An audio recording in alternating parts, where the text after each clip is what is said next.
Hey guys, tonight we're not just reading about history, we're stepping into it.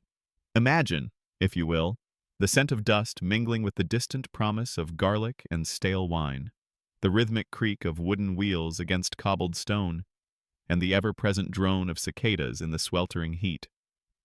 You're standing on the ancient Via Appia, one of the grandest roads the Roman Empire ever built, stretching out before you like an endless ribbon of gray, worn rock. You see a faint shimmer in the distance, a mirage of your destination. But trust me, getting there isn't going to be the picturesque stroll you might be envisioning. You might not even survive the journey, let alone enjoy it. So, before you get comfortable, take a moment to like the video and subscribe, but only if you genuinely enjoy what I do here. And if you're up for it, drop your location and local time in the comments below. Now, dim the lights, maybe turn on a fan for that soft background hum, and let's ease into tonight's journey together. You find yourself standing on a Roman road, not the smooth, meticulously preserved sections you might see in a museum exhibit, but a raw, living artery of the empire. This isn't some romanticized painting. This is grit and sweat and the constant awareness of your own vulnerability. The road beneath your feet is a patchwork of large, irregularly shaped stones, some still remarkably flat, others severely rutted by countless cartwheels, creating treacherous grooves that threaten to twist an ankle with every misstep. You can feel the sharp edges pressing against the soles of your sandals, even through the thickest leather. This isn't a stroll in the park. This is a test of endurance from the moment you take your first step. The very concept of a Roman road, a marvel of ancient engineering, becomes less about the marvel and more about the immense physical toll it exacts on you. You've heard the boasts of their straightness, their durability, how they connected the vast empire like veins in a mighty body. But what does that feel like?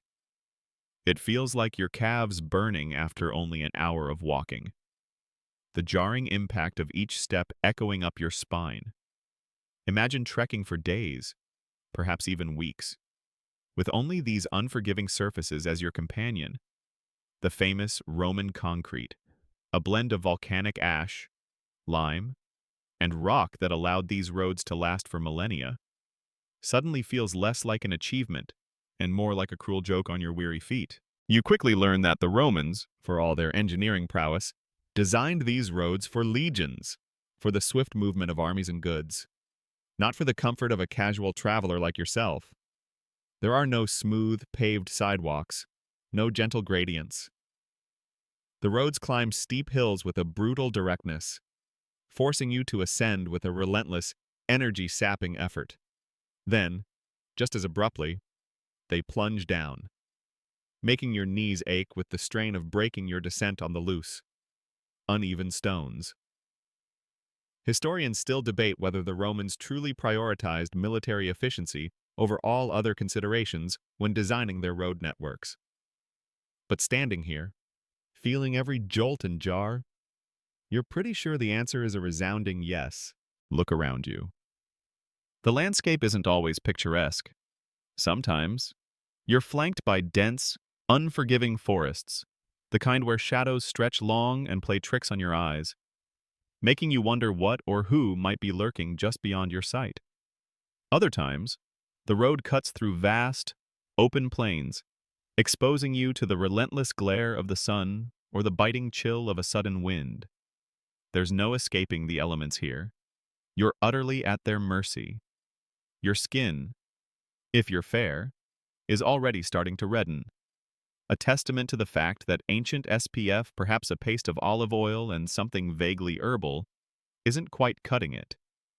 Remember that crocodile dung sunscreen we talked about? You might actually be longing for it right now. The sheer scale of the Roman road network is staggering, a fact you can almost feel pressing down on you. Thousands upon thousands of miles, connecting everything from the bustling markets of Rome to the remote outposts of Britannia. This isn't just a path. It's a testament to an empire's ambition, an unyielding manifestation of its power and reach. And you, a mere individual, are traversing a tiny, painful segment of this vast, intricate web.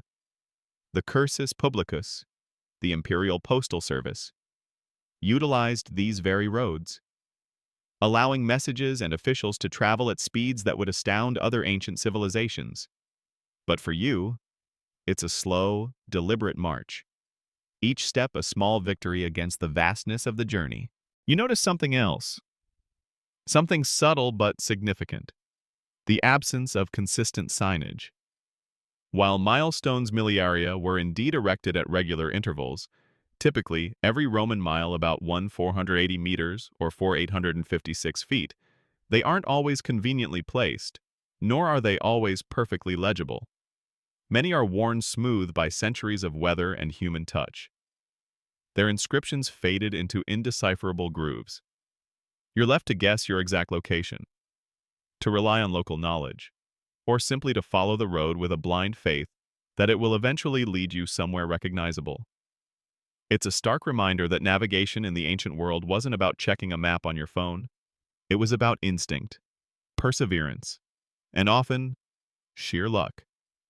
The concept of getting lost takes on a whole new, much more immediate, and potentially dangerous meaning. As you plod along, you become acutely aware of the sounds of the road: the crunch of gravel underfoot, the distant jingle of harness bells from an approaching cart, the murmur of wind through roadside trees. Sometimes, the silence is so profound it's almost unnerving, broken only by your own breathing and the pounding of your heart. Then, suddenly, the air fills with the cacophony of a passing military detachment, the rhythmic thud of legionary boots, the clatter of arms, the shouted commands. You quickly learn to step aside, giving them ample room, for challenging the movement of the legions on their roads is an unwise decision. This gives you a brief, vivid glimpse into the true purpose of these thoroughfares: military dominance and rapid deployment. The very material of the road itself, the pavimentum, is a constant source of discomfort.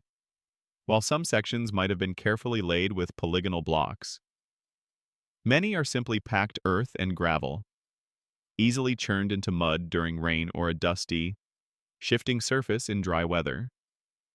You can already feel the fine dust clinging to your clothes, seeping into your pores, a constant, gritty reminder of your journey. Imagine trying to keep clean, or even just presentable, when every breath you take is filled with the pulverized remnants of Roman history. The simple act of brushing the dust from your tunic feels like an exercise in futility. Beyond the physical discomfort, there's a constant mental burden. You're not just walking, you're constantly evaluating the road ahead, assessing potential hazards, and wondering how much further you have to go.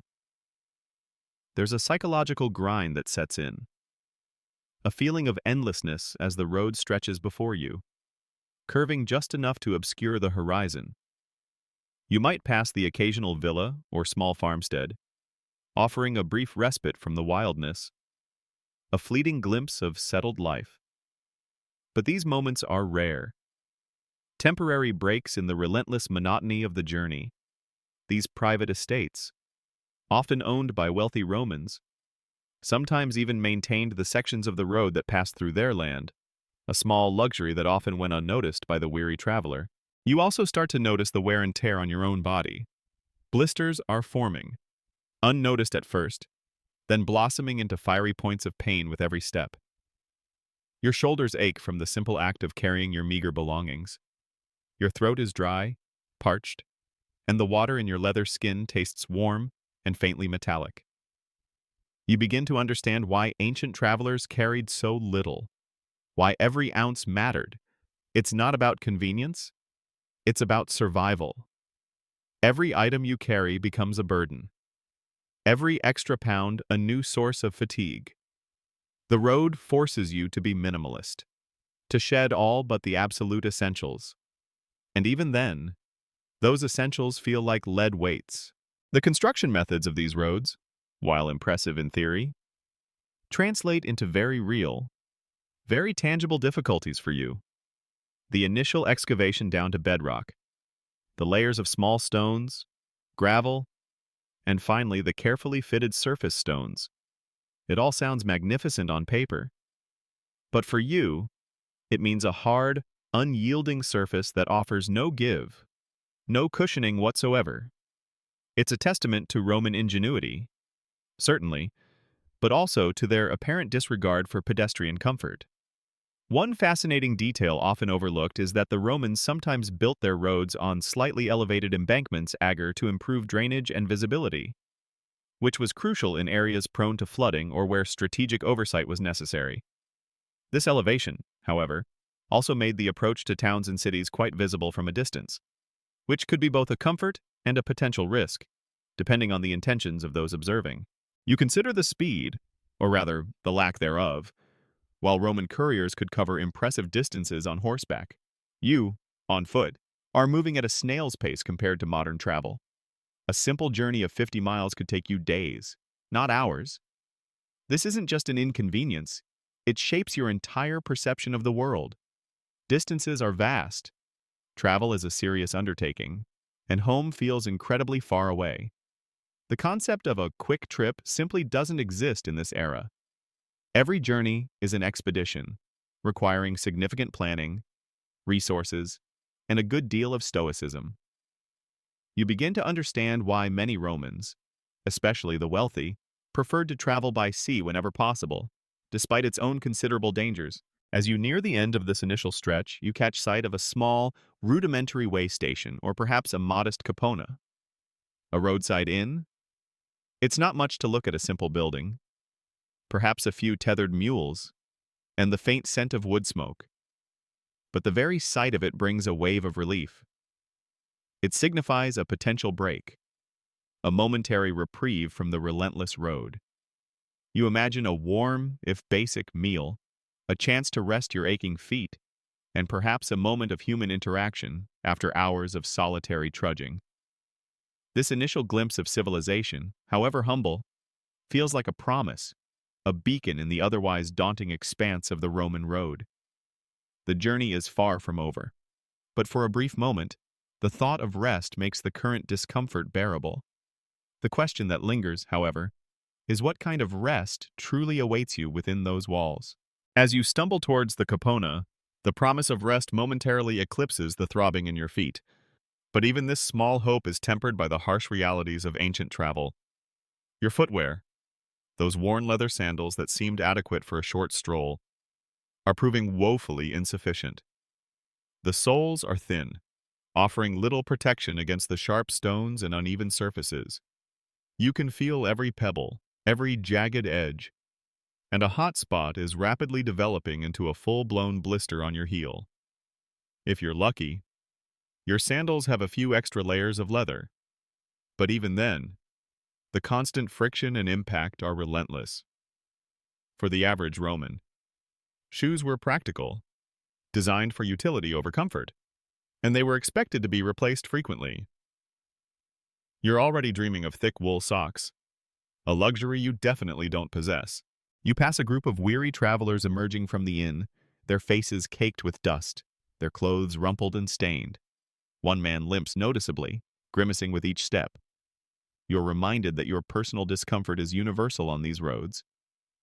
The very act of walking any significant distance was a significant undertaking, and for many, it was their primary mode of transport. Imagine the daily lives of Roman commoners, many of whom never ventured far from their villages or towns because the journey itself was such a formidable barrier. The privileged few might have afforded a litter or a mounted beast, but for the vast majority, it was foot, foot, and more foot. Approaching the capona, you notice the simple, rustic construction. It's likely built from local stone and timber, with a roughly thatched or tiled roof. There's no grand entrance, no welcoming sign, just a functional opening that serves as a doorway. The air carries a mix of smells, stale cooking oil, the pungent odor of animal dung from the stables nearby, and a faint hint of something vaguely alcoholic. It's not exactly the aromatic welcome you might desire, but at this point, any shelter is a godsend.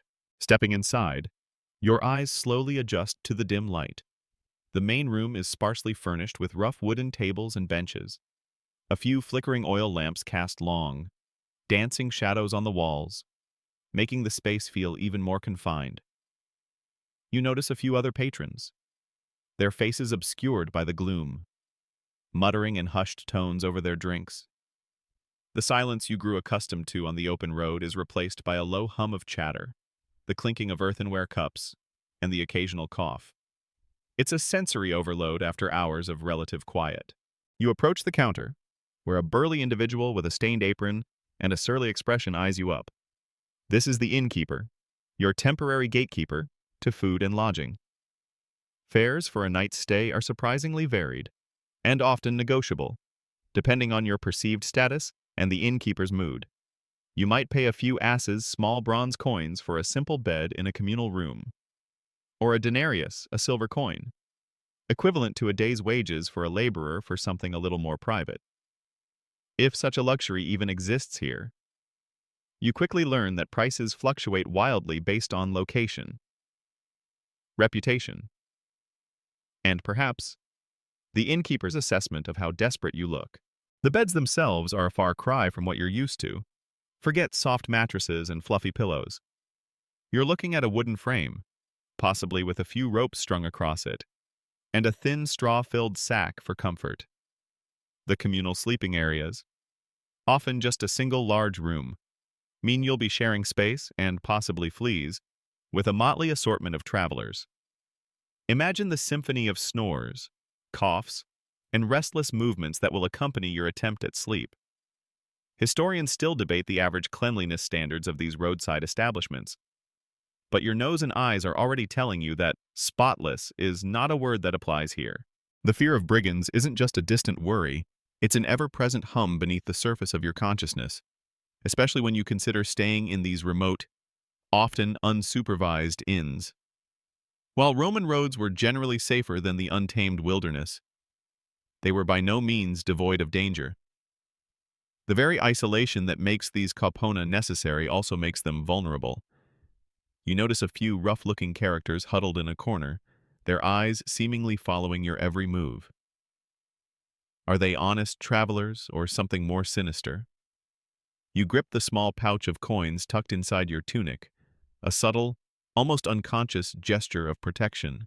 You remember the vastness of the empire, how easy it would be for a criminal to disappear into its sprawling network of towns and villages, or simply melt into the surrounding countryside.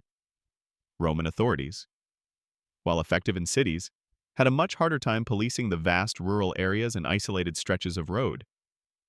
You might encounter patrols of vigils, urban police, and firefighters closer to major cities, or even a cohort of soldiers on the move. But out here, you're largely on your own. This vulnerability creates a constant tension, a low-grade anxiety that accompanies you with every mile. It's a sobering thought that the very roads that bind the empire also serve as conduits for those who would prey upon its citizens. The food offered at these inns is usually simple, hearty, and designed to fill you up rather than tantalize your taste buds. Expect pulse a thick grain porridge, bread, cheese, and perhaps some dried meat. Fresh produce might be available if you're lucky and the season is right, but it's not a guarantee. The water, often drawn from a local well, might taste strangely earthy or metallic. You drink it cautiously, knowing that even a mild stomach upset could derail your entire journey. The focus here is on sustenance, not culinary delight. This isn't a gourmet tour, it's about survival. You quickly learn to appreciate the simple satisfaction of a full belly, even if the food is bland and uninspired.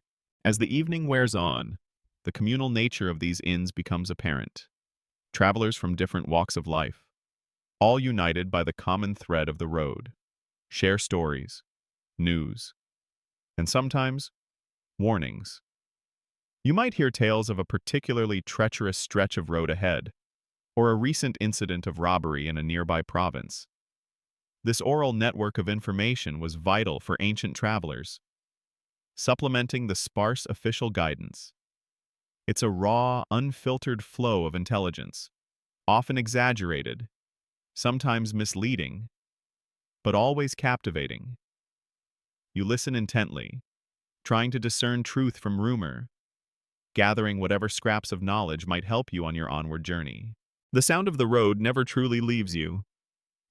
Even within the supposed sanctuary of the inn, you can still hear the distant creak of carts, the occasional bray of a donkey, and the persistent hum of insects. It's a constant reminder of where you are and what awaits you in the morning. Even if you manage to snag a spot away from the main thoroughfare, the sounds permeate the thin walls, serving as a lullaby of the road. Before you drift off to sleep on your lumpy straw bed, you try to mentally prepare for the next leg of your journey. You think about the advice you've received, the warnings you've overheard. You try to calculate the distance to your next major stop, knowing that a day's walk can mean vastly different things depending on the terrain and your own dwindling energy levels. The anticipation of continued discomfort, of aching muscles and relentless sun, is a heavy blanket in the otherwise stifling air. You pull your cloak tighter around you, hoping it offers some small comfort against the chill of the coming dawn and the uncertainties it will bring. You also become acutely aware of the security, or lack thereof, for your belongings. There are no lockers, no secure rooms. Your small pouch of coins and any valuable items are either tucked under your head or kept in a close-fitting, protective embrace. The communal nature of the sleeping arrangements means you must maintain a constant vigilance, even in your sleep. It's a subtle but pervasive tension that makes true relaxation almost impossible. You might even find yourself waking periodically, just to check that your few possessions are still where you left them. One less common detail is that some inns might have employed a single watchman, or even a guard dog. But this was more for general protection of the establishment than for the individual security of travelers' property. For the most part, you are responsible for your own safety and the security of your goods. You try to find a comfortable position on the hard cot, your body protesting every shift. The sounds of other travelers settling in for the night, their heavy sighs and soft snores, fill the air. The faint, smoky scent of the oil lamps still lingers, mixed with the smell of unwashed bodies and damp straw. Despite the discomfort, the sheer exhaustion of the day's travel begins to pull you under. Your mind wanders to the vast network of roads you're traversing, the incredible feat of engineering, and the sheer grit of the people who built them and who now rely on them. You are a small, insignificant part of this grand Roman tapestry, enduring the same hardships as countless others before you. Sleep, when it finally comes, is a fitful, shallow affair, punctuated by the shifting of straw and the distant sounds of the Roman night. You awaken with a groan, the straw bed having done little to alleviate the aches in your back and legs. The air in the communal sleeping area is thick with the scent of unwashed bodies and stale breath. Outside, the first hints of dawn are painting the sky in pale shades of gray and pink, but the chill of the morning still bites. There's no easing into the day here. The road demands your immediate attention. Your stomach rumbles, a dull ache that promises more discomfort if left unaddressed. You manage to acquire a meager breakfast from the innkeeper, perhaps some hardened bread and a few olives, washed down with a watery, slightly sour wine that passes for breakfast beverage. It's enough to quell the immediate hunger, but hardly invigorating. As you step back onto the road, the morning air is crisp, but you know it won't be long before the sun begins its relentless ascent, turning the dusty track into a shimmering, baking surface.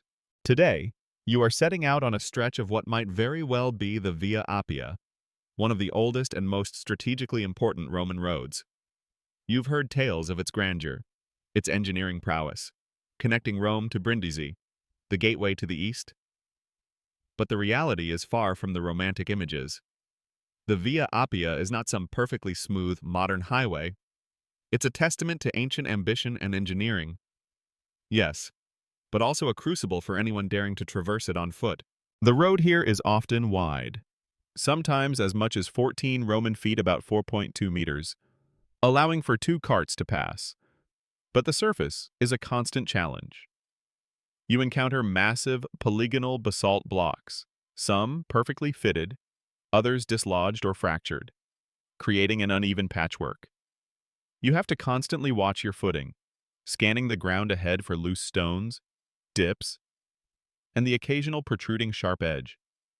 It's a full-body workout for your ankles and knees, a constant jarring motion that reverberates through your entire frame.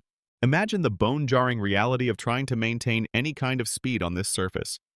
Every step is a calculated effort.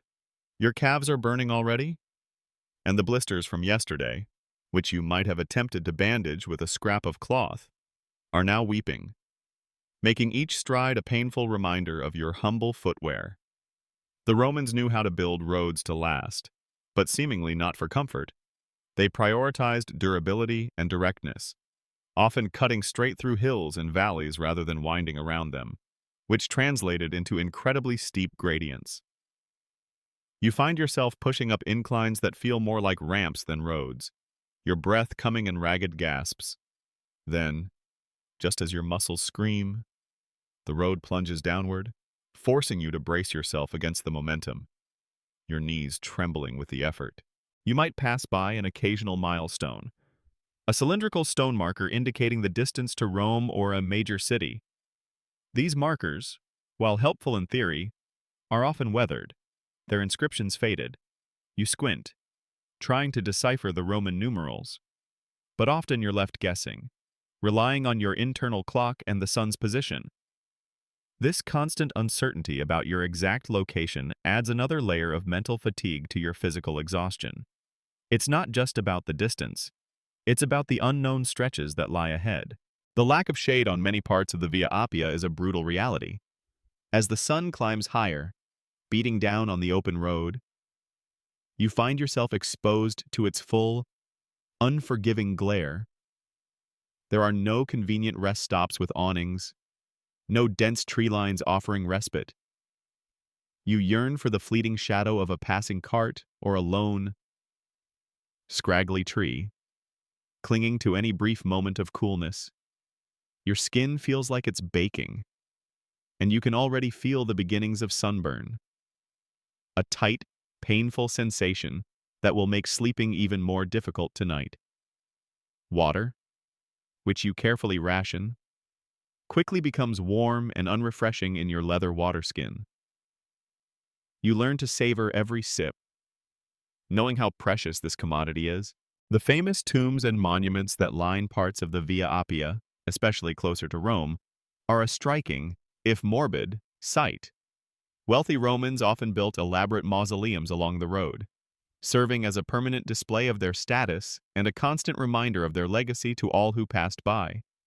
You might catch glimpses of these imposing structures, their grandeur a stark contrast to your current state of disheveled weariness. They offer a momentary distraction, a fleeting connection to the lives of those long past, but they do little to alleviate your discomfort. In fact, standing next to a marble tomb, you can't help but feel a touch of irony. These grand monuments designed for the dead are providing more shade than anything built for the living traveler. The sheer volume of traffic on a major road like the Via Appia, while a sign of a vibrant empire, also adds to your woes. You're not just dealing with the road itself, but with a constant flow of carts, wagons, and other travelers. Imagine being stuck behind a slow-moving ox cart, its heavy wheels churning up clouds of fine dust that coat you from head to toe. You try to keep clear of their paths, knowing that a collision with one of these heavy vehicles could be disastrous. The air is often filled with the shouts of drivers, the creak of wooden wheels, and the lowing of animals. This constant presence of others, while offering a faint sense of security against brigands, also means you're never truly alone, never truly able to just lose yourself in your own thoughts. One uncommon detail about Roman roads is that they often included features like curbs and drainage ditches, designed to keep water off the main surface and preserve the roadbed. While these were crucial for the longevity of the road, for you, they sometimes present additional obstacles. You might have to carefully step over a low curb or navigate around a muddy ditch, adding even more precision to your already demanding walk. It's a reminder that every detail of these roads, however mundane, had a specific, practical purpose, even if it contributed to the traveler's woes. The concept of speed as an illusion on these roads becomes painfully clear. While Roman legionaries could march impressive distances up to 20 miles a day or more under certain conditions, they were highly trained, well-equipped, and marching in formation. You, a solitary individual, are lucky to cover half that distance comfortably. The thought of reaching your destination quickly is a pipe dream. Every mile feels like two. Every hour stretches into an eternity. You realize that ancient travel wasn't about getting there fast. It was about getting there at all. You might encounter other travelers, a motley assortment of merchants, soldiers, government officials, or even religious pilgrims. Sometimes, a brief exchange of words offers a momentary connection, a shared understanding of the arduous journey. Other times, you simply pass by in silence, each person absorbed in their own struggle against the road. The interactions are fleeting, yet they highlight the diversity of life that flowed along these ancient arteries. Historians still debate the extent of social mixing that occurred on Roman roads. Did different classes truly interact, or did they largely keep to their own? From your perspective, everyone looks equally tired and dusty, blurring many of the usual social distinctions. As the sun begins to arc towards its zenith, casting harsh, short shadows, the heat becomes almost unbearable. Your clothes are soaked with sweat, clinging uncomfortably to your skin. The dust, now a permanent part of your being, cakes your nostrils and throat, making breathing feel heavy. You can feel the dehydration setting in, a dull ache behind your eyes.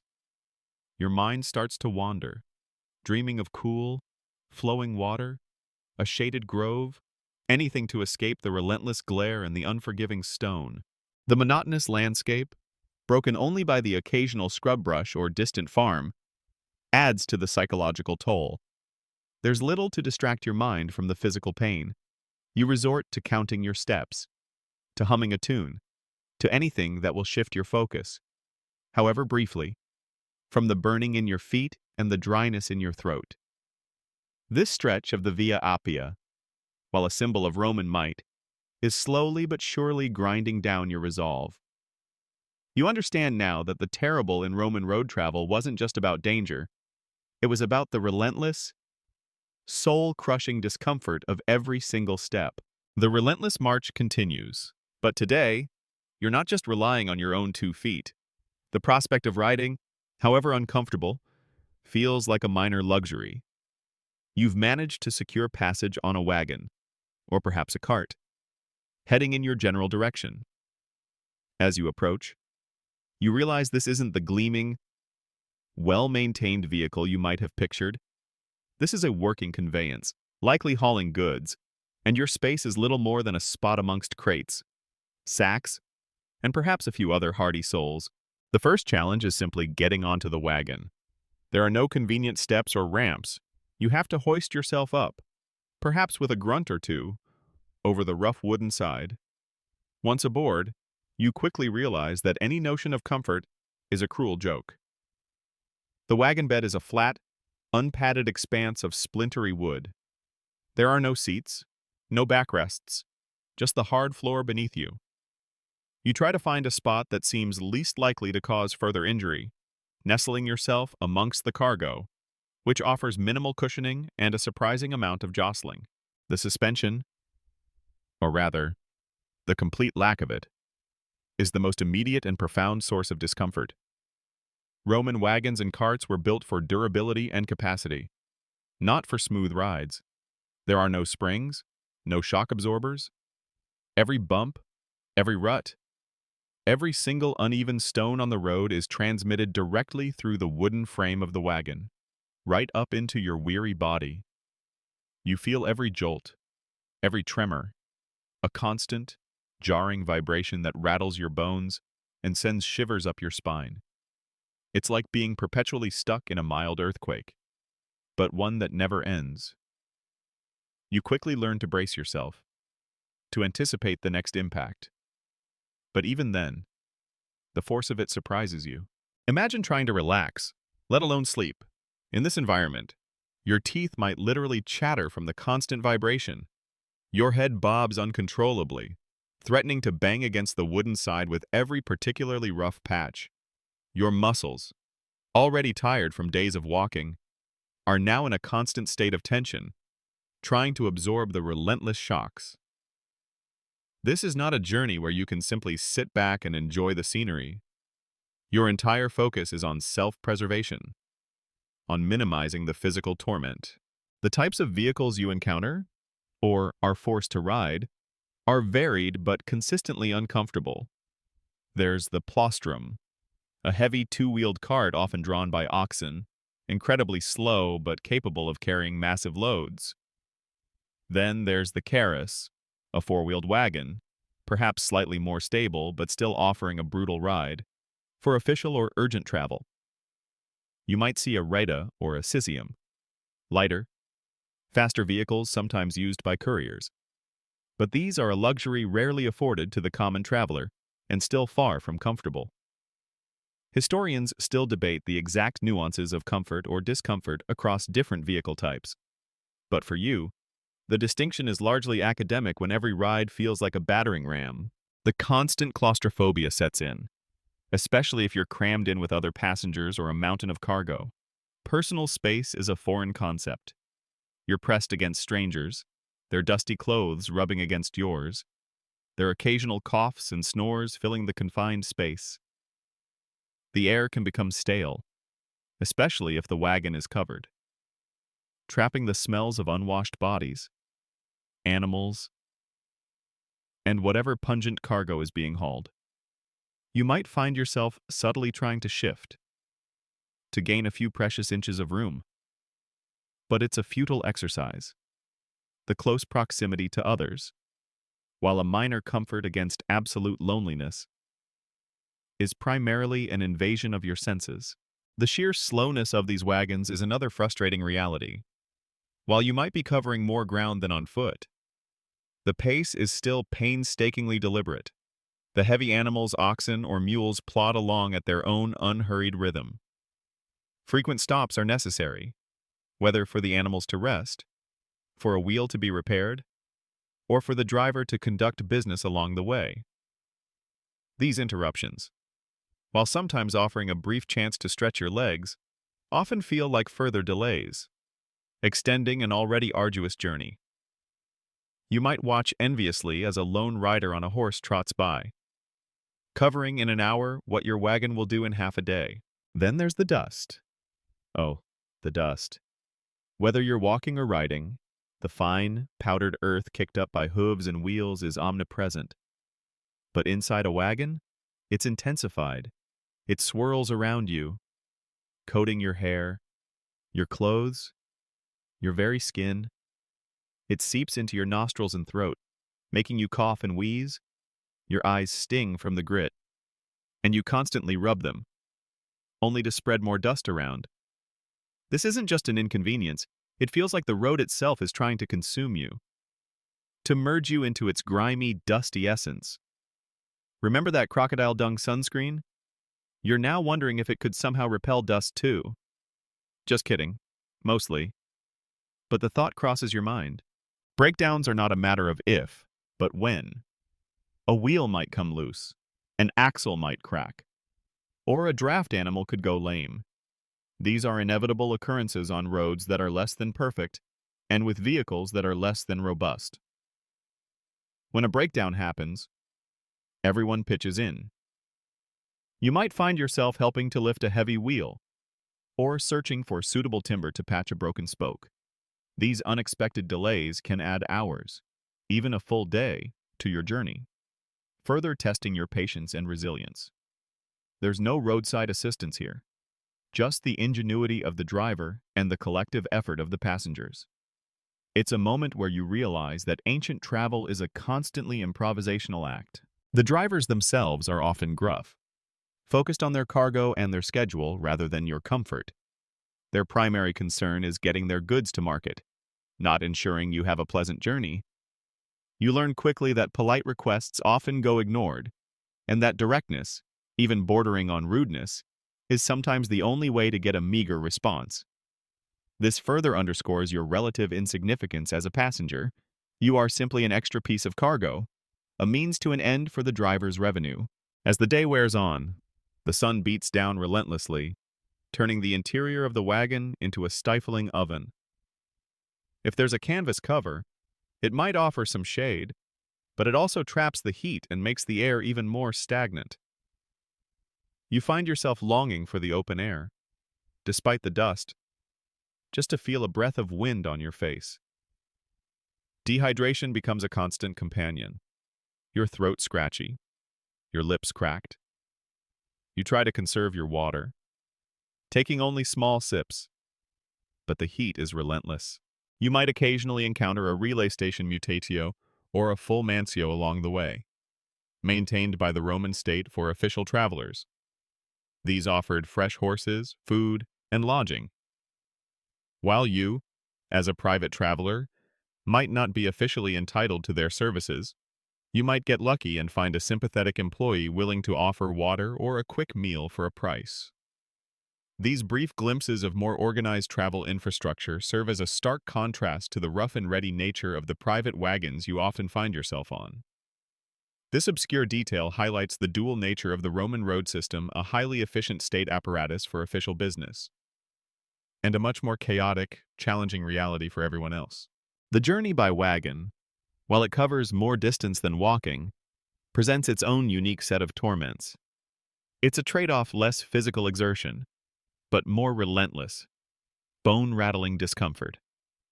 You feel utterly helpless, at the mercy of the driver, the animals, and the unforgiving road. Your body aches in new places, your backside from the constant pounding, your neck from the incessant jarring. You close your eyes, trying to block out the visual monotony, but the physical sensations are inescapable. As the sun begins its slow descent, casting long shadows across the dusty road, you start to feel the profound exhaustion set in. It's a deeper weariness than just muscle fatigue. It's a weariness of the spirit, a grinding down of your patience and your comfort. The thought of another night in a crude inn, another meager meal, and another day of relentless travel looms large. You yearn for the stability of solid ground, for a moment of true stillness, a moment when your body isn't being constantly assaulted by the road. The Roman roads were indeed a marvel, but for the traveler of the age, they were often a prolonged exercise in pain and endurance, a testament to the fact that getting from point A to point B was rarely simple and never truly comfortable. As the sun dips below the horizon, casting long, purple shadows across the landscape, your weary body yearns for respite. The thought of setting up a makeshift camp by the roadside, exposed to the chill night air and whatever creatures might lurk in the darkness, is simply unappealing. Your focus narrows to one immediate goal: finding an inn or a tavern, any establishment that promises a roof over your head and a brief escape from the road's relentless grip. You spot it in the distance, a cluster of buildings, perhaps a small hamlet that has grown up around a crossroads. Your heart lifts with a flicker of hope. But that hope is immediately tempered by the knowledge that not all roadside establishments are created equal. You've heard tales, whispered warnings from other travelers, of places best avoided. This isn't just about finding a bed. It's about finding one where you might actually wake up in the morning, with all your belongings still intact. As you draw closer, the structure reveals itself to be a sturdy, if unremarkable, building, likely stone with a tiled roof, perhaps with a smaller, ramshackle stable attached. The sounds of human activity, a distant laugh, the clinking of pottery, the low murmur of conversation drift on the evening air, a stark contrast to the quiet solitude of the road. This isn't a bustling city inn. It's a capona or perhaps a taberna, a humble resting place for weary travelers and local folk. Stepping inside, the air hits you immediately, a heavy, intoxicating mix of stale wine, sweat, wood smoke, and something indefinably earthy. The main room is dimly lit by a few sputtering oil lamps, casting dancing shadows that play tricks on your tired eyes. The tables are rough-hewn, scarred with years of use, and the benches are hard. You scan the room, looking for a place to sit, for a face that seems trustworthy, or at least not overtly menacing. The beds, as you've come to expect, are a far cry from comfortable. You're likely offered a spot in a communal sleeping area, a large room filled with multiple wooden cots. Each cot is little more than a frame with a thin, lumpy straw mattress. The straw rustles loudly with every movement, and you can already feel the prickle of individual stalks through your thin tunic. Forget about privacy, you'll be sleeping shoulder to shoulder with strangers, their snores and restless movements providing the night's soundtrack. The lack of proper ventilation means the air is thick and often smells of unwashed bodies. You pull your cloak tightly around you, hoping for some semblance of a barrier against the chill and the general lack of hygiene. The company you keep in these inns is truly a mixed bag.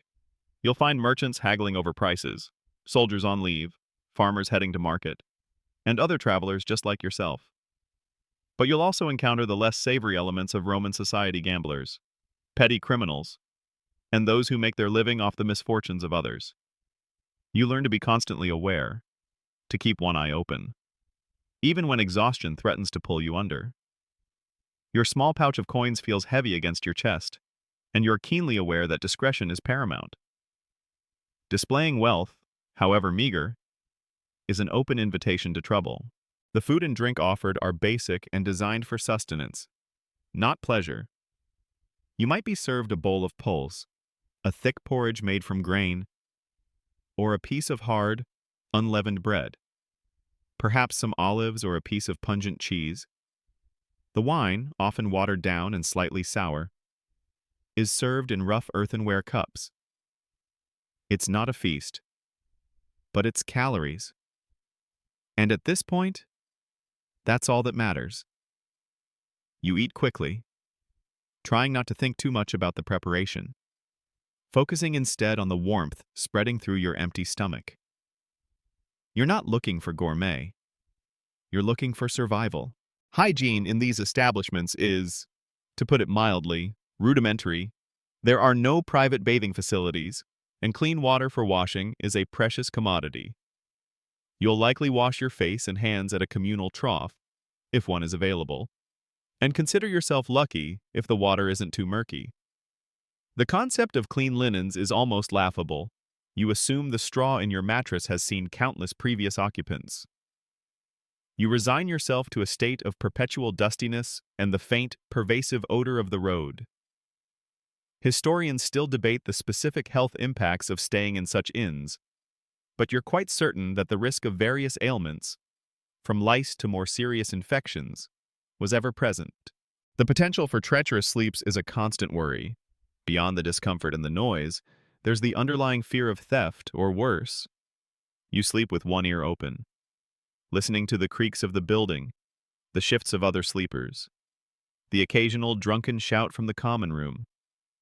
You might tuck your meager valuables deep within your clothing, or even try to secure them under your body.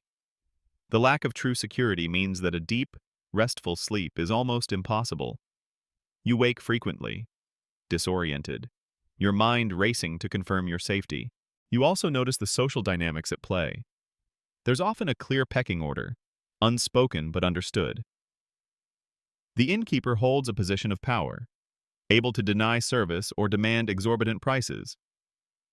Regulars might receive preferential treatment, while new arrivals like yourself are eyed with suspicion.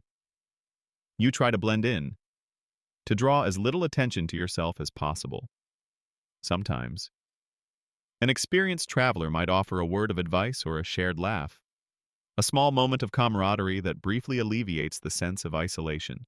The noise level can be surprisingly high.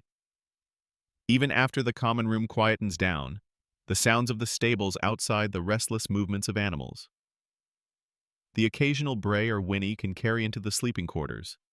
Add to that the inevitable snores, coughs, and murmurs of dozens of other people in close proximity, and you realize that a good night's sleep is a rare luxury. You try to block it out, to focus on the rhythmic breathing of your own body, but the cacophony is pervasive. One particularly unusual detail you might observe is the presence of votive offerings, or small shrines. Travelers, grateful for a safe journey or praying for protection on the road ahead, might leave small tokens or light incense in a corner of the inn, a silent plea to the gods. It's a subtle reminder of the profound dangers and uncertainties of ancient travel, and the reliance on divine favor that many felt. It's a small, poignant glimpse into the spiritual life of the average Roman traveler. And you might even find yourself offering a silent prayer of your own. As the hours tick by, you cycle through periods of light sleep and wakefulness. Your body is exhausted, but your mind remains alert, a sentinel against potential threats. You hear the occasional shuffling outside, the distant howl of a dog, sounds that in a different context might be comforting, but here only heighten your unease. The rough walls of the inn offer a sense of physical protection, but the constant hum of worry is difficult to shake. You eventually drift into a deeper sleep, a testament to sheer exhaustion, but it's a sleep that feels temporary, a brief respite before the inevitable return to the harsh realities of the Roman road. The dreams, if they come, are likely disjointed, filled with the jarring motion of the wagon, the dust in your throat, and the watchful eyes of strangers. You wake intermittently, momentarily confused about your surroundings, before the realization of where you are crashes back. This cycle of uncomfortable rest only serves to highlight the constant toll that Roman road travel exacts. Even when you're off your feet, you're a temporary inhabitant of a transient world, and true comfort, like true security, remains just out of reach. You emerge from the inn into the crisp morning air, still feeling the lingering aches of the night's restless sleep. Your stomach, however, has graduated from a dull ache to a more insistent growl. Food, or rather, the lack of substantial, fresh food, has become a persistent torment on this journey. You quickly realize that the culinary landscape of the Roman road is less about delightful discoveries and more about gritty sustenance. Your first encounter with Roman road food was likely at the inn, a rudimentary affair of bread, possibly some preserved cheese, and a bowl of the ubiquitous pulse. This thick, unappetizing grain porridge was the staple of the common Roman diet, a cheap and filling option. While it provides calories, it offers little in the way of flavor or texture. Imagine a bland, heavy gruel, served lukewarm, designed to simply fill a void. You chew slowly, forcing each bite down, wishing for something, anything, with a hint of freshness or spice. This isn't just about hunger, it's about the monotony of flavor, the constant reminder of what you don't have. As you continue your journey, whether on foot or squeezed into another bone-rattling cart, your options for food become even more limited. You might pass small roadside vendors or local farmers selling their wares, but selection is sparse. Perhaps some dried figs, a handful of olives, or a piece of hard, preserved meat. Fresh fruit or vegetables are a rare luxury, dependent entirely on the season and whether you happen to be passing through an agricultural area. You quickly learn to appreciate every crumb, every small morsel, knowing that your next meal is far from guaranteed. The filth associated with food preparation and consumption on the road is a constant, unsettling reality. Forget modern health codes. Food is often handled with unwashed hands, exposed to dust and insects, and served on communal, rarely clean surfaces. The water, if available for washing, is often murky. You eat with a sense of quiet resignation, trying not to think too deeply about the origins of your meal or the cleanliness of the person who prepared it. Your stomach churns periodically, a subtle warning from your gut that you're playing a risky game.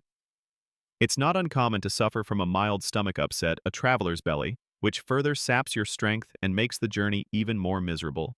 Imagine the simple luxury of a clean plate. Here, your food might be served on a piece of stale bread acting as a makeshift plate, or directly onto a grimy wooden table. Cutlery is rare. You eat primarily with your hands, which are, of course, perpetually dusty and grimed from the road. This constant, pervasive lack of hygiene makes every meal a test of your resolve. You develop a kind of fortitude, a mental toughness that allows you to push past the discomfort and the grim realities, simply to survive. You quickly realize that a traveler's diet is largely dictated by what is durable and portable. Hardtack bread panis militaris, dried meats, and preserved fruits are common.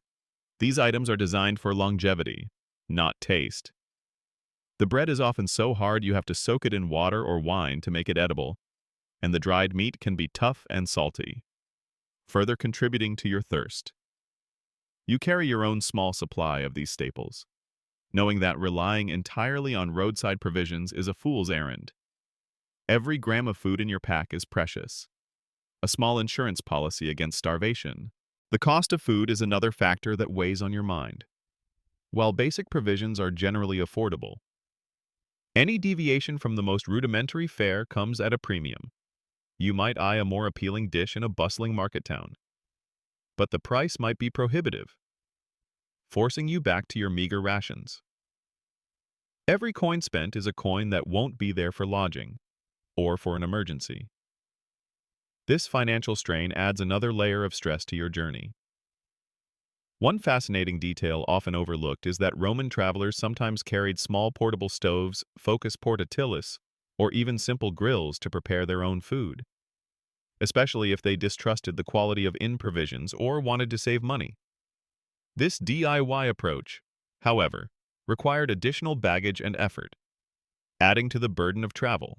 You sometimes pass through small agricultural communities, where the air might be filled with the scent of fresh earth or ripening crops. For a brief moment, you catch a glimpse of abundant food, of fresh, vibrant produce. But these moments are fleeting, and the opportunity to acquire such luxuries is rare and often expensive. You walk by fields of wheat or olive groves, your stomach rumbling, a keen sense of disconnect between the food that surrounds you and the bland, uninspiring fare that defines your diet. The constant thirst is an even greater torment than hunger.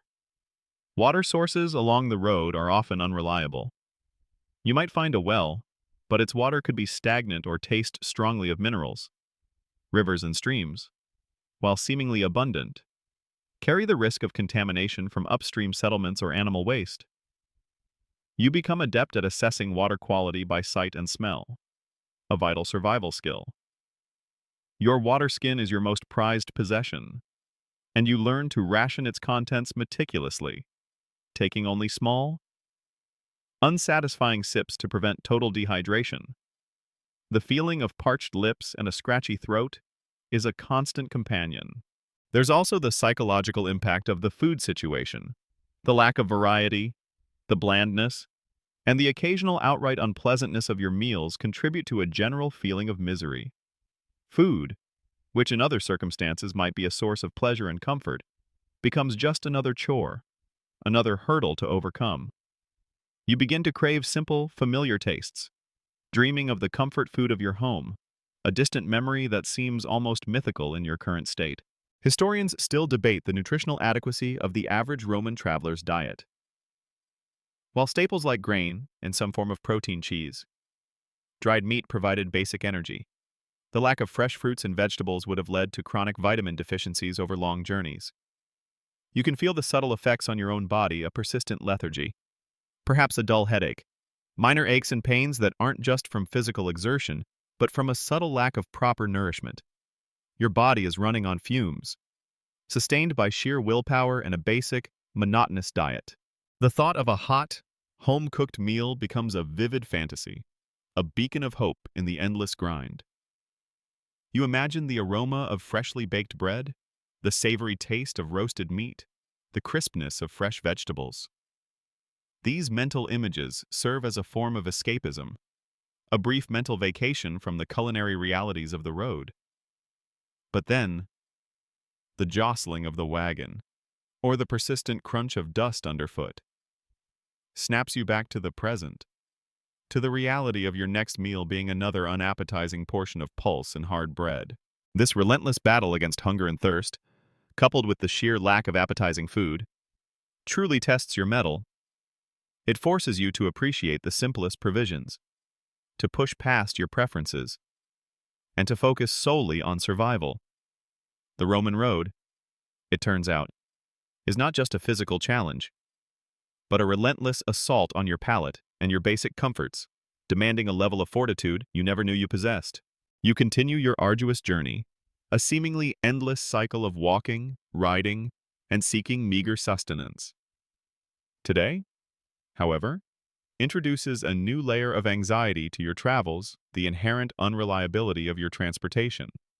Whether you're on foot, relying on your own strength, or crammed into a communal wagon, your progress is utterly at the mercy of beasts of burden and fragile mechanics. You find yourself observing the animals that power Roman transport the sturdy, slow-plodding oxen for heavy wagons, or the faster, more agile mules and donkeys for lighter carts and individual riders. These animals are the engines of the empire's land-based commerce and travel. But they are also living creatures with their own limitations. They tire, they stumble, they get sick, and they sometimes simply decide they've had enough. You can see the weariness in their eyes, the scars on their flanks from rough harnesses. Imagine you are on a journey in a cart pulled by a pair of mules. The rhythmic clop of their hooves on the stony road can be almost hypnotic, a steady beat accompanying your discomfort. But then, without warning, the rhythm breaks. One of the mules stumbles, perhaps catching its hoof on a loose stone, or simply collapsing from exhaustion. The cart lurches violently, sending you sprawling amongst the rough cargo. The driver curses, shouting at the animal, but the mule is clearly in distress. This is a breakdown, a common occurrence on Roman roads. It's not a matter of if, but when. Your journey, already slow and demanding, now grinds to a complete halt. The driver, often a man with limited resources, inspects the animal. Is it just a sprain, or something more serious? There's no veterinary surgeon waiting by the roadside. Treatments are rudimentary, perhaps a rough poultice, or simply rest.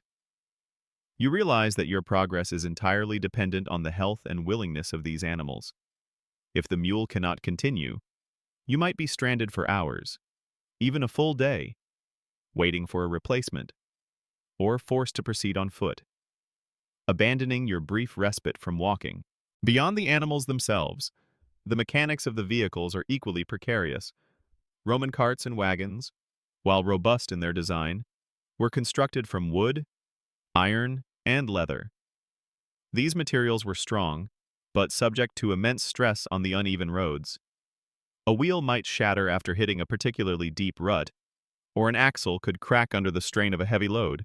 You might hear a sudden, ominous creak, a sharp crack, and then the sickening tilt of the wagon as a structural component gives way. When this happens, there's a flurry of activity. The driver, perhaps with the help of other travelers, immediately begins to assess the damage. There are no spare parts conveniently stored beneath the carriage. Repairs are improvisational. You might watch as the driver attempts to lash a broken axle with rope, or tries to fashion a makeshift splint for a cracked wheel spoke using whatever wood is available from the roadside. This isn't efficient repair, it's a desperate attempt to keep moving. Historians still debate the average frequency of such mechanical failures, but your personal experience suggests they are agonizingly common. You might find yourself pressed into service, helping to lift a heavy wheel, or searching for a fallen branch that might serve as a temporary patch. Your hands, already grimy, become even more soiled with grease and dirt. The effort involved in these repairs is considerable, especially after hours of travel, and the frustration mounts with every wasted minute. You look down the endless road, knowing that every delay pushes your arrival further into the uncertain future. The sound of a broken axle is particularly disheartening. It's a sharp, unmistakable crack that signals not just a delay, but a potentially long, grinding halt. Imagine the metallic screech of grinding wood as the wagon tilts precariously. You are suddenly reminded of the sheer weight being transported and the primitive nature of the engineering. These are not precision machines. They are robust, but inherently vulnerable to the constant abuse of the Roman road. The elements also conspire against the reliability of these vehicles. Rain turns the dirt roads into muddy quagmires, increasing the strain on wheels and axles. Hot, dry weather can cause wooden components to shrink and crack. The constant vibration and jarring from the uneven stone roads weaken joints and connections over time, making failures inevitable. You see how the road itself, designed to facilitate travel, also acts as a relentless destructive force on the means of transport. The reliance on these fragile systems means that your schedule, if you even had one, is constantly disrupted. You can't plan your arrival time with any certainty. A journey that was supposed to take 3 days could easily stretch into 4 or 5 due to unforeseen breakdowns and animal fatigue. This uncertainty adds a layer of stress to the entire experience. You might have an important appointment, or simply be desperate to reach your destination. But the road, and its temperamental conveyances, dictate your pace. One uncommon detail regarding Roman transport is the use of different types of hitches. While modern harnesses distribute weight across the shoulders of an animal, Roman harnessing often involved a yoke that pressed against the animal's throat and chest. This inefficient design could restrict the animal's breathing and reduce its pulling power, leading to quicker fatigue and increased likelihood of collapse, especially on long journeys or steep inclines. This seemingly small detail significantly impacted the endurance of the beasts of burden and, by extension, the speed and reliability of travel. Beyond major mechanical failures, there are constant, minor issues. A loose wheel bolt needs tightening, a strap on the harness snaps, or a shoe on one of the animals comes off. These smaller interruptions, while less dramatic, contribute to the cumulative frustration. Each stop, however brief, chips away at your patience and adds to the overall duration of the journey. You begin to develop a sort of fatalism, accepting that delays are simply an inherent part of Roman road travel. You might encounter other travelers equally stranded, sharing their woes and perhaps their meager provisions. These moments of shared adversity can forge temporary bonds, a sense of camaraderie born from collective suffering. You might swap stories of previous breakdowns, or offer advice on where to find the best roadside inn, or rather, the least terrible one. It's a reminder that everyone on these roads is facing similar challenges, united by the common struggle against the road and its unpredictable demands. As you push through yet another repair, or wait for an animal to regain its strength, you realize that true speed on Roman roads was a relative concept. For military and official purposes, the system could be fast, but for the average traveler, it was a protracted, stop-and-go affair. The sheer effort and logistical challenges involved in simply moving from one place to another in the Roman Empire were immense. The grand ambition of their road network was undeniable, but its practical application for the individual traveler was often a relentless exercise in patience, problem-solving, and sheer grit, underscored by the constant threat of a broken axle or a collapsed beast leaving you stranded in the dust. The sun begins its slow descent, threatening to leave you in darkness, making the urgency of getting moving again all the more palpable. The sun, an unrelenting orb in the Roman sky, has been your constant companion, an unwelcome overseer of your journey. But now, as you trudge onward, you realize that the weather's wrath extends far beyond mere heat. The elements, from scorching sun to relentless rain, are not just inconvenient, they are active adversaries, conspiring against your progress and testing the very limits of your endurance. You've already experienced the scorching sun, its merciless rays beating down on your unprotected skin. Your face is probably flushed, your lips cracked, and your hair caked with the ubiquitous dust. The air shimmered with heat haze, distorting the view of the road ahead and making every distant landmark seem like a mirage. You craved shade, any shade, even the fleeting shadow of a passing ox cart. Water, as you've discovered, quickly becomes warm and unrefreshing in your leather skin, and you ration it with the utmost care, knowing that dehydration is a very real and present danger. The sheer physical drain of moving in such heat is immense. Every muscle feels sluggish, every thought a monumental effort. But then, the sky begins to change. What was once a brilliant, cloudless expanse now darkens, ominous gray clouds gathering on the horizon. The air grows heavy and humid, a tangible pressure before the storm breaks. Suddenly, the first fat drops begin to fall, splashing against the dusty road, raising tiny puffs of steam. Within moments, the trickle becomes a deluge.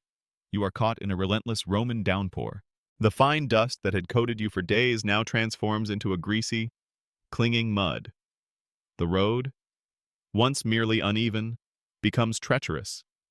The large, polished stones now slick and slippery. Your sandals, already worn, offer little traction, and you find yourself sliding, almost falling, with every step. The simple act of walking becomes a dangerous balancing act. Water streams down your face, blurring your vision, and soaks through your thin tunic, chilling you to the bone despite the earlier heat. There's no shelter, no overhang to duck under. You are utterly exposed to the heavens. Imagine trying to keep your meager belongings dry. Your cloak, which offers some protection, soon becomes heavy and sodden. Any parchment or cloth items you carry are at risk of being ruined. The thought of bedding down tonight in damp clothes, on a potentially wet straw mattress, fills you with dread. The persistent drumming of rain on the road, on your head, on everything around you, becomes a monotonous, oppressive sound, a constant reminder of your misery. And then there's the mud. Oh, the glorious, sticky, clinging Roman mud. It accumulates on your sandals, adding weight with every step, making each lift of your foot an effort. It splashes up your legs, coating your shins and calves. If you're on a cart, the wheels churn through it, sending sprays of muddy water onto you and your belongings. The wagons themselves become heavier, the animals straining harder, their hooves sinking into the mire. Progress slows to a crawl, and the sound of squelching mud becomes yet another irritating soundtrack to your journey. Beyond rain, you might face the biting chill of an unexpected cold snap. Roman winters, particularly in the northern provinces or at higher elevations, could be surprisingly harsh. While you might not be encountering blizzards on the Via Appia, a sudden drop in temperature, coupled with the dampness from rain, could lead to hypothermia, a very real threat for an ill-equipped traveler. You huddle in your thin cloak, shivering uncontrollably, dreaming of a roaring fire and dry clothes. Strong winds are another enemy. They whip dust into your eyes, making it even harder to see the treacherous road ahead. They can turn the simplest walk into a battle against the elements, pushing you off course, stealing your breath. If you're on a wagon, the wind howls around you, making communication difficult and adding an unsettling creak to the wooden structure. You feel small and vulnerable against the immense power of nature. These weather conditions don't just affect you, they profoundly impact the Roman roads themselves. Heavy rains can cause sections of the road to erode, washing away gravel and exposing sharp bedrock. Flash floods can turn small streams into raging torrents, making river crossings, which were often simple fords, incredibly dangerous or impossible. Freezing temperatures can cause water trapped in cracks to expand, further fracturing the carefully laid stones. Historians still debate the specific engineering solutions Romans employed to combat erosion. But standing here, watching the water rush over the road, you see that even their genius had its limits against the relentless force of nature. You notice the resilience, or perhaps just the sheer stubbornness, of other travelers. Despite the downpour, carts continue to lumber by, their drivers hunched against the rain. Other pedestrians, equally drenched, continue their stoic march. It's a testament to the fact that life and trade did not simply stop because of bad weather. The empire demanded constant movement, and its people endured. This shared struggle creates a silent camaraderie, a sense that you are all in this miserable situation together. One uncommon detail about Roman weather preparedness is that the military, when on campaign, would often construct temporary shelters or even rudimentary bridges over swollen rivers using their engineering expertise. For the common civilian traveler, however, such luxuries were non-existent. You were largely left to your own devices, relying on luck, local knowledge, or simply enduring the storm until it passed. There were no weather forecasts, No phone apps to warn you of an approaching deluge. Every turn in the weather was a surprise, an immediate and often harsh challenge. As the rain continues to fall, the psychological toll becomes immense. The constant cold, the penetrating dampness, the sheer physical effort of navigating the slippery, muddy road, it grinds down your spirit. You yearn for the warmth of a fire, the comfort of dry clothes, anything to escape this unrelenting misery. Your clothes cling to you, heavy and cold, making every movement a drag. You start to shiver uncontrollably, your teeth chattering. The thought of finding shelter in a miserable inn, even a bad one, becomes an appealing prospect, a haven from the storm. But even then, you know you'll arrive soaked to the bone, with no guarantee of a dry bed or a warm fire. The Roman road, it turns out, isn't just a physical test. It's a relentless psychological assault, compounded by the unpredictable and often brutal temperament of the ancient weather. You push one foot in front of the other, each step a testament to your fading Roman resilience, clinging to the hope that the sky will eventually clear, and the sun, for all its heat, will at least dry your sodden clothes. For now, however, you are just a small, shivering figure in a vast, waterlogged landscape, enduring the elements one miserable step at a time. As you continue your journey, a new layer of tension settles over you, a palpable shift in the atmosphere on the road. The immediate physical discomforts, the aching feet, the bone-jarring rides, the relentless weather are now compounded by a more insidious worry security. While Roman roads were the arteries of the empire, they were far from perfectly safe. You are constantly aware of the presence of others, and not all of them have good intentions. You remember the vastness of the empire, and how its reach, while impressive in cities, thinned out considerably in the more remote or desolate stretches of the roads. Here, away from the immediate gaze of urban authority, the lines between order and chaos blur. You're particularly vigilant when the road passes through dense forests, along isolated stretches, or as dusk begins to fall, painting long, deceptive shadows across the landscape. These are the places where the fear of brigands or highwaymen is most keenly felt. You might hear whispers from other travelers, stories exchanged in hushed tones at an inn, about recent robberies or suspicious encounters. These tales, whether exaggerated or true, paint a vivid picture of the dangers that lurk just beyond the immediate path. You subtly adjust your grip on your meager belongings, perhaps moving a small pouch of coins deeper into your tunic, or checking the fastenings on your satchel. Every rustle in the bushes, every distant, unfamiliar sound sends a prickle of unease up your spine. Then there are the soldiers. While Roman legions were the ultimate guarantors of the empire's peace, their presence on the roads was a double-edged sword. You might encounter a cohort on the march, their disciplined ranks filling the road, their heavy boots kicking up dust. Their presence is a powerful deterrent to brigands, and for a brief time, you feel a sense of overwhelming security. But interacting with them is another matter. They are focused on their mission, often stern, and not always welcoming to civilian travelers. You make sure to give them ample space, stepping well off the road to let them pass, avoiding eye contact, and hoping not to draw any unwanted attention. Sometimes, you might come across a small detachment of vigils or local urban cohorts closer to towns and cities. These were essentially the local police force, maintaining order and dealing with petty crime. Their presence is reassuring, but also a stark reminder that crime does exist, and that even within the empire's boundaries, vigilance is always necessary. You might see them questioning a suspicious-looking individual, or inspecting a merchant's papers. These are fleeting glimpses into the empire's attempt to maintain law and order, but they also underscore the constant threat that necessitated such patrols. The challenge, for you, is distinguishing between honest travelers and those with more nefarious intentions. The Roman roads were a melting pot of people from all walks of life. You see merchants, beggars, freedmen, slaves, pilgrims, and government officials. Most are simply trying to get from one place to another, just like you. But a few might be preying on the vulnerability of others, You learn to read subtle cues, overly watchful eyes, unusual clothing for a traveler, or a group that seems to be lingering in an isolated spot without clear purpose. This constant assessment of those around you adds to the mental fatigue of the journey. Historians still debate the true prevalence of banditry on Roman roads.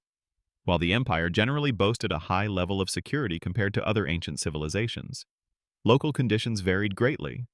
Some regions were known to be more dangerous than others, particularly those bordering less civilized territories or mountainous areas that provided natural cover for outlaws. Your current experience suggests that the threat, whether real or perceived, is constant enough to be a significant psychological burden. It's not just the physical danger, but the stress of anticipating it. One uncommon detail about Roman road security is the concept of praefecti viarum, or road supervisors. These officials were sometimes appointed to oversee specific stretches of major roads, responsible not only for maintenance, but also for ensuring security. However, their effectiveness varied, and they couldn't be everywhere at once. So while there was an official apparatus for security, it was thinly spread and often relied on local cooperation, which wasn't always forthcoming. You might encounter individuals who are clearly armed, perhaps carrying daggers or short swords. For a Roman citizen, carrying weapons for self-defense was generally permitted, especially when traveling. But this also means that anyone you encounter could potentially be armed, raising the stakes in any suspicious encounter. You, likely unarmed or with only a small, easily concealed knife, feel particularly vulnerable. The most dangerous times are usually dawn and dusk, or during the deep night if you are foolish enough to travel after dark. The low light provides cover, and the scarcity of other travelers makes you an easier target. When you find yourself on a lonely stretch of road, as the sun begins to set, your pace quickens, your senses heightened, desperately seeking the safety of an inn or a populated area before darkness fully descends. The psychological toll of this constant awareness is immense. You can't truly relax. Every rustle in the bushes, every distant sound, every figure on the horizon sends a jolt of adrenaline through you. It's a low-grade, persistent anxiety that makes the entire journey even more draining. You yearn for the relative safety of a bustling city, where the sheer number of people offers a different kind of anonymity, a different kind of protection. Ultimately, navigating the security landscape of the Roman road is a balancing act. You rely on your wits, your observations, and a good dose of luck.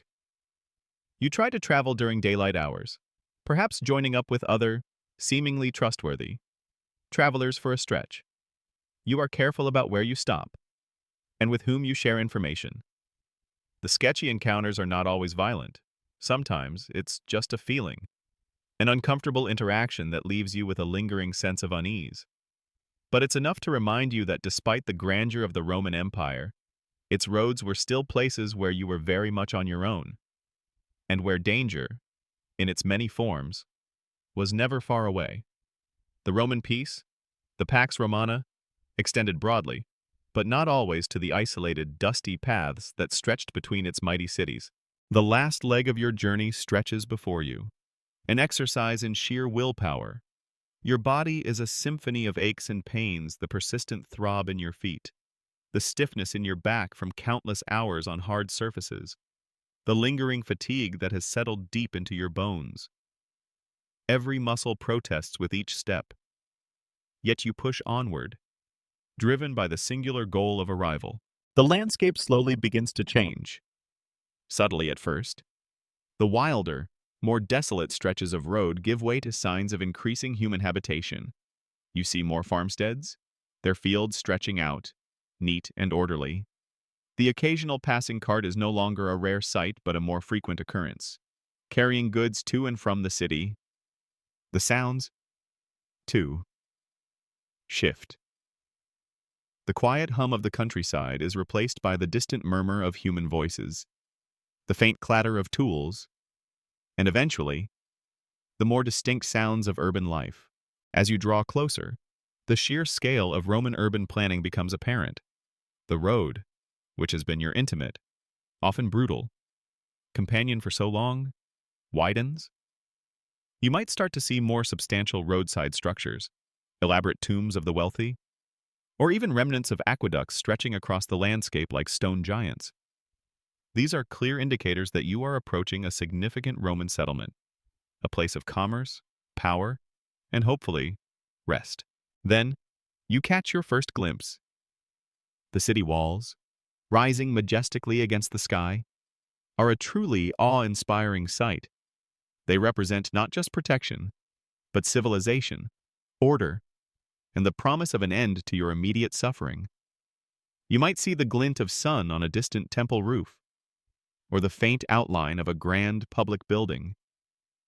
This vision, after days or weeks of relentless discomfort, fills you with a profound sense of relief. It's a weight lifting from your shoulders, a release of tension that you hadn't fully realized you were carrying. The final approach to the city gate is often bustling. People stream in and out, merchants with laden wagons, soldiers on patrol, citizens going about their daily lives. The noise level swells, a cacophony of human voices. The clatter of hooves and wheels on the paved streets, the distant shouts of vendors. It's an overwhelming sensory experience after the relative quiet of the open road, almost jarring in its intensity. You are swallowed by the vibrant, teeming life of a Roman city. As you pass through the great stone archway of the city gate, you take a deep, dusty breath. You've made it. The immediate dangers of the road, the brigands, the breakdowns, the exposure to the elements are, for now, behind you. The feeling of the paved city streets beneath your feet, while still hard, feels different. There's a subtle sense of security, a feeling that you are back within the protective embrace of Roman order. But this profound relief is also accompanied by a sense of Roman regrets. Not regrets about the journey itself, for you have proven your endurance, but regrets about the illusions you might have held about ancient travel. You came with an image of grandeur, of marvels of engineering. You leave with a far more visceral understanding. Roman roads were undeniably brilliant feats of engineering, built to last and to connect a vast empire, but they were not built for comfort or ease of travel for the individual. They were utilitarian, direct, and brutally efficient. And that efficiency came at a very real human cost in terms of physical pain and mental fatigue. You look down at your worn sandals, your blistered feet, your dust-caked clothes. Your body feels utterly exhausted, pushed to its limits. You are a walking testament to the brutal realities of travel in the ancient world.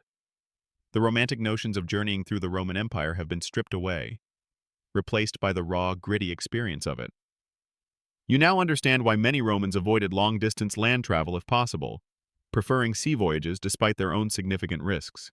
The smell of fresh bread from a baker's shop, the distant sound of music, the sight of people going about their lives in a settled, secure manner. These simple things now seem like luxuries. You appreciate them with a heightened sense of awareness, a direct result of the privations you've just endured. Your perspective has shifted. The mundane comforts of urban life now seem extraordinary. You are a survivor of the Roman road. You have experienced its engineering triumphs as its greatest torments. You have walked in the footsteps of legionaries, merchants, and emperors, and you have felt the same aches, the same dust, the same weary relief upon reaching your destination. This journey has not just taken you across miles, it has taken you through time, revealing a profound truth about the ancient world. Progress and empire were built on a foundation of unforgiving stone and immense human endurance. You drag yourself toward the nearest inn that looks halfway decent, already fantasizing about a proper, albeit still basic, meal, a place to wash the grime of the road from your body, and most importantly, a bed that doesn't feel like a pile of rocks and straw. The journey is over. The lesson, however, will stay with you long after the dust has been washed away and the blisters have healed.